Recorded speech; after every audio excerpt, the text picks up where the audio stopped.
You better turn up. You better be there when I shake. Watch me rocking if I can't stop. If I should fall, just go ahead. Go and catch me, baby. Ooh, I live it. That's my true love. Ooh, I love it. Crank it up, yeah, yeah.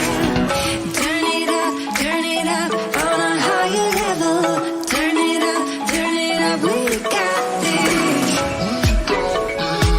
Break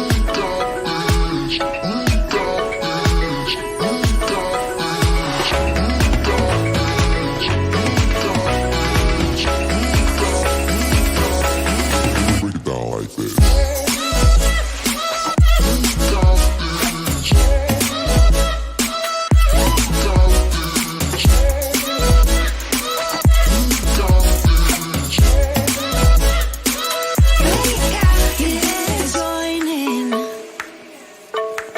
You better grab that tambourine. Bring the bass, we might be wicked.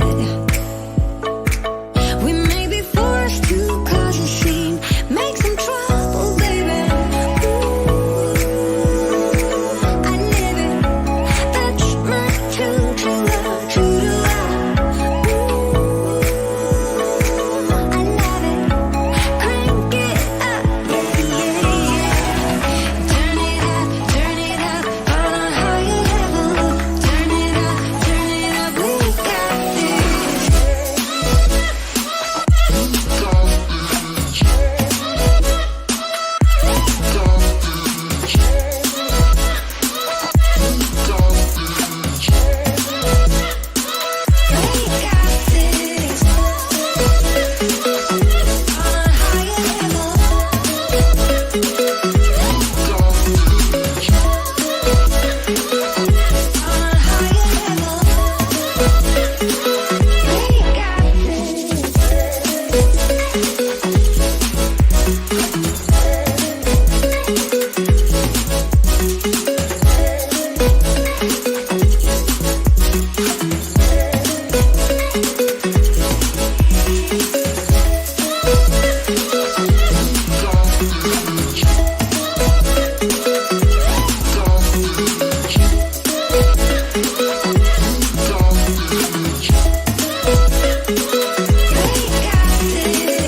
Hello, everyone. Happy Monday. Hope you all had a fantastic weekend. How's everybody doing today? Thank you so much, Black Queen, for joining or rejoining memberships. Much appreciated. Please hit that thumbs up button and subscribe, please, if you haven't already. Right, today's actually not going to be a long podcast, but at least I have some good news. Amazing. Harry and Meghan are indeed going to Nigeria. Wow. Um okay, let's get into it, shall we? Um Actually, let's see how everybody's doing in the chat first. Hey Sonia, good morning to you. Hey Connie Balmer, hey Mixer Martin. Love you too. Thank you so much, everyone, for being here. Always appreciated.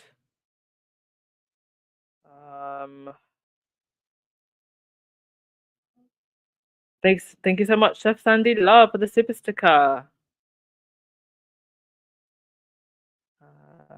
Hello, Love Wins Moment. Rosa Robert. Hey, Lucy Wynn, Karen M. And also, happy belated birthday to Squaddy Karen, if you're listening.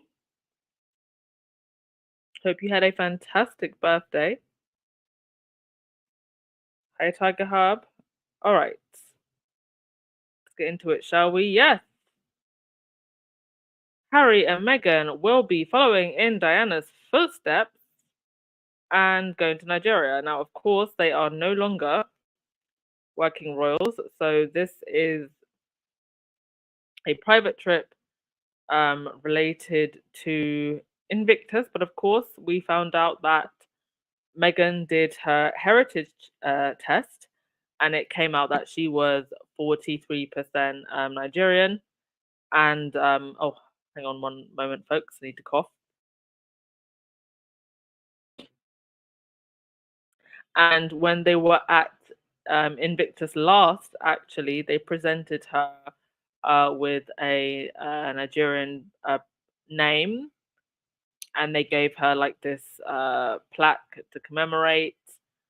And this is a Nigerian team photos taken by Miss Anne Harriam at the last Invictus Games. I think this was actually the first time an African country had participated in Invictus, and they came and brought the heat and the joy. So, this is from the Daily Times Nigeria. The Defence Headquarters has expressed its honour and delight for the acceptance of the Duke and Duchess, Prince Harry and Meghan, to visit Nigeria in May. During their stay in the country, they will be meeting with service members and will be hosted to an array of cultural activities. Prince Harry, the Duke of God, this is really badly written. Whoever whoever wrote this needed a spell check. Prince Harry, the Duke of Sussex, founded the Invictus Games, an international multi-sporting event which offers recovery pathway for wounded, injured, and sick servicemen and women. Okay, that was a very short article about it, but I think in some other more detailed articles it goes on to say that I believe the trip is the 8th. And so I think this is wonderful. I think this is wonderful for Invictus. I think that this is great for the Invictus athletes and also other, countries on the African continent that will hopefully start to get more involved in Invictus and have more access to their services and also their families, of course. But of course, the British tabloids have to always rain on a good parade. And they come out with this nonsense. Sussex is on safari. Oh, look, an African country they're going to. Must be going on a safari. As if that's the only thing that the whole of the African continent has to offer. And of course, yes, there are amazing safaris in some countries on the African continent. But nobody goes to Nigeria for a safari. Nigeria has a lot to offer, tourist wise. Nobody goes there for a safari. And they're calling it an unofficial royal tour. I mean, I wouldn't call it that at all. They are there on business, for their business, their private business. A couple commentators said on Twitter, even more offensive is how Daily Mail reduces the invitation mission of highlighting the recovery and welfare of wounded Nigerian veterans to a safari for Harry and Duchess Meghan.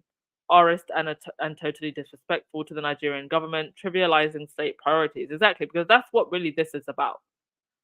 And Nels Abbey in the Daily Mail embarrasses Britain again. No one goes to West Africa, let alone Nigeria, for safaris. Given that Nigeria is a British creation, British newspapers have no reason not to know better and properly educate their readers. But of course, they wouldn't do that. Their very purpose, especially the tabloids, is to miseducate and further reinforce negative stereotypes and ideas about people from other countries. And I think this was Chris on Twitter who does these brilliant what they said, what we heard. The original headline in the Daily Mail was non-working royals. Harry and Meghan will tour Commonwealth nation Nigeria after being invited by the government to take part in cultural activities days after Harry's UK Invictus event. So will Meghan join him in Britain first? Well, they know full well because of the security situation, Meghan is very unlikely to go. and still up in the air whether or not Harry will go to that Invictus. I think it's like an anniversary or something like that, but I don't see why he has to go in person. And what we heard, royals who actually work, Prince Harry and Princess Meghan, will visit Nigeria after being invited by the defense headquarters in honor of Nigeria's continued commitment to the international multi-sporting event, the Invictus Games. That exactly. That is why they are going. Not for a safari. But of course, they have to find a way of spinning this and painting this into something negative. But we shall not dwell on the negative. Princess Diana herself did visit Nigeria with then husband Prince Charles, or the then Prince Charles, in March of 1990. Oh, that's actually the year I was born. So yeah, I'm sure this will be very emotional for Harry, continuing in his mother's footsteps, but also for Meghan, understanding a little bit more about her cultural heritage. And it's not the first time Harry and Meghan have been involved with work in Nigeria. Meghan, of course, um, sent those backpacks and also gave education around menstrual health to young female students via the Archwell Foundation, and they're also looking at long term educating young women to create long term impact and teaching them about their menstrual cycles, where there is often a lot of shame surrounding that topic, and also the Archwell Foundation contributed to Save the Children, and they donated to support in the efforts for delivering life saving supplies to affected families. So, a continuation of the work that they have been doing in this region. So, yeah, that's something to look forward to. We will be seeing our faves. I'm actually just very impressed so far by just like it feels like they've given us so much yet so little at the same time. Like I want to see even more of them, but we've still gotten what we have gotten is just so well rolled out and impactful. The rollout for Aro, um, Megan's friends who are also influencers, not just influencers, showcasing her product.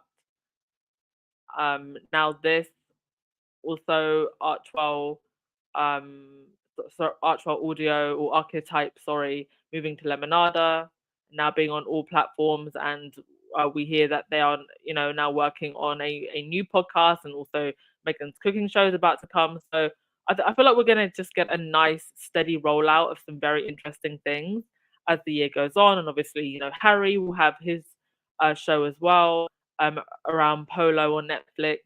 And then we're also going to be doing the usual, Sussex Squad fundraising that we do.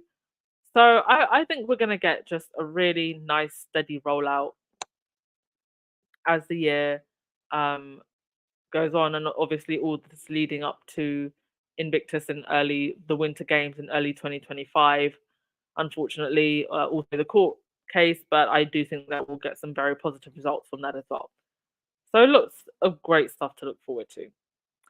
Anyway, that's all I really wanted to mention today. We've got some good news. Thank you so much, Elaine Parker, for the super sticker. Great to have some good news.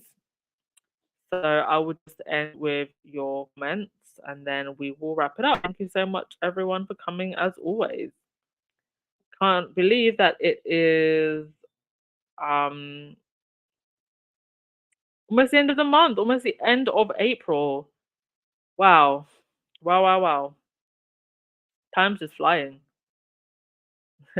Yes, Wendy, UK media are incandescent with rage. They're going to have no access whatsoever. I mean, they will probably get on that plane, but they will have no access. Oh, thank you so much to Carol Lund for the coffee. Much appreciated. And thank you so much to Ara Carter. I'm so happy to be back full time as well.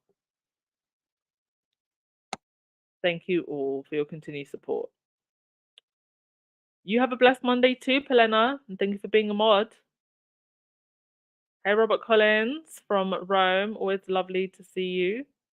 Yeah, I think the Nigerian visit is going to be fantastic. Now, I don't know what the official Nigerian traditional clothes, the actual names. Please do forgive me, but I do know what they look like, and they look incredible. And I'm telling you, I think they have I think the headpiece is called a gele. Anyone Nigerian in the chat, if you can correct me on that if I'm not right, but I think it's called a gele, Gele. That like beautiful head wrap that they wear. I would love to see Meghan in something traditional, and like maybe Harry in something like modern with a print or something. I'm telling you, I would just die if I get to see Meghan in like actual traditional African wear. I would just die in a good way. Because I just think she will look absolutely gorgeous, and I'm sure while she's there as well, like um, she'll wear some Nigerian designers. There's some great actually, there's some great up and coming modern, like, luxury, and mid-luxury Nigerian designers that are really giving, like, the traditional designer houses a run for their money, so I'm sure she'll also wear just some very, kind of, like, modern luxury Nigerian designers as well, but it would be great to see her in something traditional also.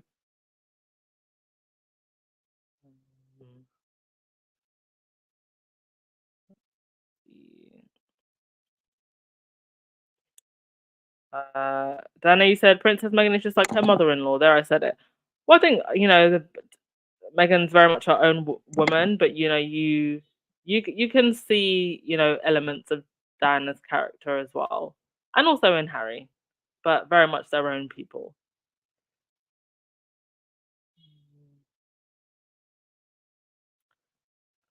Um, yes, they're so busy they just don't have time for all of that nonsense. Just let the British tabloids continue to embarrass themselves the way they are. Like there was nothing, really negative to say about this. They just had to put some kind of spin on it. Like Safari, are you for real? Yes, Rhonda. The British tabloids have already booked their flight. Yes, it is called a gala. Yeah, thank you. Yes, April went by so fast, and what an incredible April it was, right? Yes, light side. I think she will look incredible. Oh yes, this was the name. Amari Ngozi Lolo. I think it did it mean princess or something like that. And Angela Trine was having a whole freak out about it. Yes, Tamika, I am so ready for the outfits as well. Yeah, I hope she wears a head wrap too. Oh my gosh, the press will have a flip out about that one. But they can act as foolish as they want. Oh yeah, so the hair is called a gele and the clothing is called an ankara. Oh yes, that's it. There's different types of Nigerian dress. That's the main one I've heard, Ankara. Thank you so much for that, Chef Sandy Love.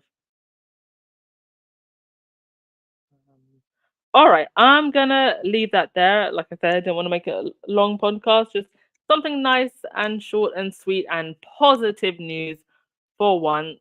Um, Not always with the drama.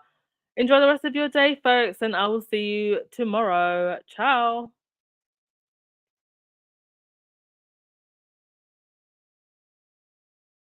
You better turn up. You better be there when I shake. Watch me rocking if I can't stop. If I should fall, just go ahead. Go and catch me, baby. Ooh.